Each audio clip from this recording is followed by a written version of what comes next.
দর্শক আসসালামু আলাইকুম। আগে দেখিয়েছেন একটা ছোট্ট সিলিন্ডারের মাধ্যমে এই চুলাটা রান্না বান্না করা যায়।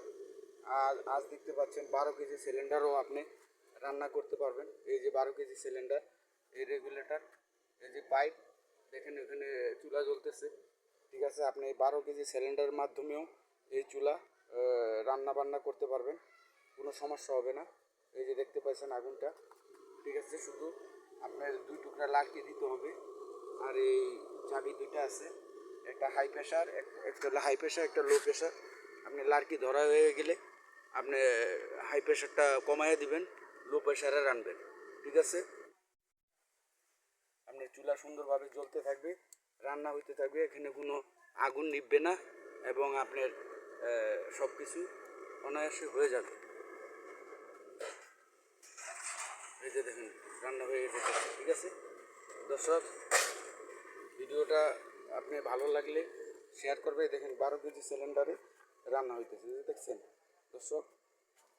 আপনি সহজেই 12 কেজি সিলিন্ডার ব্যবহার করতে পারবেন, গ্যাস খরচ কম হবে আর রান্না বান্না সুন্দরভাবে হয়ে যাবে। দেখেন আগুনের আঁচটা দেখেন। আপনি যে কোনো জায়গায় হোটেলেও আপনি এটা ব্যবহার করতে পারবেন এবং বাসা বাড়িতেও ব্যবহার করতে পারবেন। এই যে দুইটা চুলা, দুইটা চাবি আছে, একটা হাই প্রেশার, একটা লো প্রেশার। আপনি লাড়কি ধরা হয়ে গেলে, আগুন বেশি হয়ে গেলে আপনি হাই প্রেশারটা কমায় দিবেন, লো প্রেশারে আস্তে আস্তে জ্বলতে থাকবে আর রান্না হইতে থাকবে। এই যে দেখেন আমি এই যে হাই প্রেশারটা কমাই দিতেছি, এই যে কমায় দিলাম, আপনি সুন্দরভাবে হইতে থাকবে। এখানে ধোয়া বাড়িতে আপনি ধোয়াও হবে না এবং